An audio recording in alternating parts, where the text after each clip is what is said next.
Onthou dit, alle saad wat in jou hart gesaai word, sal groei. Wees dus versigtig wat jy in jou hart toelaat, wat jy saai en wat jy ook in ander mense se harte saai.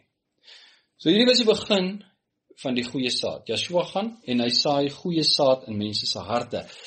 Die God van hierdie wêreld was glad nie tevrede met dit nie. Hy het Joshua doodgemaak en hy daarna almal vervolg wat daai saad saai. Die oorpriesters, het vir Petrus gesê, ons verbied jou om in die naam van Joshua saad te saai. Toe sê hy, moet ek nou meer gehoorsaam wees aan God of aan julle?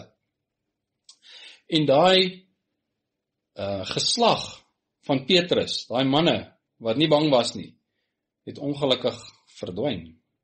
Want die Satan het dadelik 'n stokkie daarvoor probeer steek deur die bron, naamlik die gemeente, te kaap.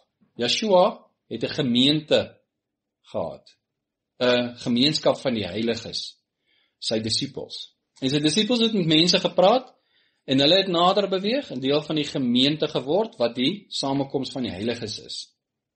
En uit hulle uit het hierdie saad voortgekom, wonderbare saad van die lewe, wat in mense se harte gesaai het, elke dag, en die woord het vermeerder, al meer mense het gepraat, en die Satan het benoud geword. En wat het hy gedoen? Die Satan het dadelik 'n stokkie daarvoor probeer steek, deur die bron, naamlik die gemeente te kaap.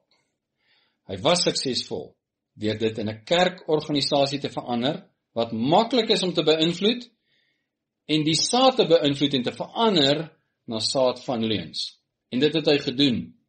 Nou dit weet ons, sommer 300 jaar na Messia, daar is die Rooms-Katolieke Kerk organisasie.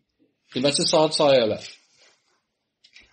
Uit die voorraadstoor van Lucifer saai hulle saad. En waar is die saad van die lewe? Baie skaars.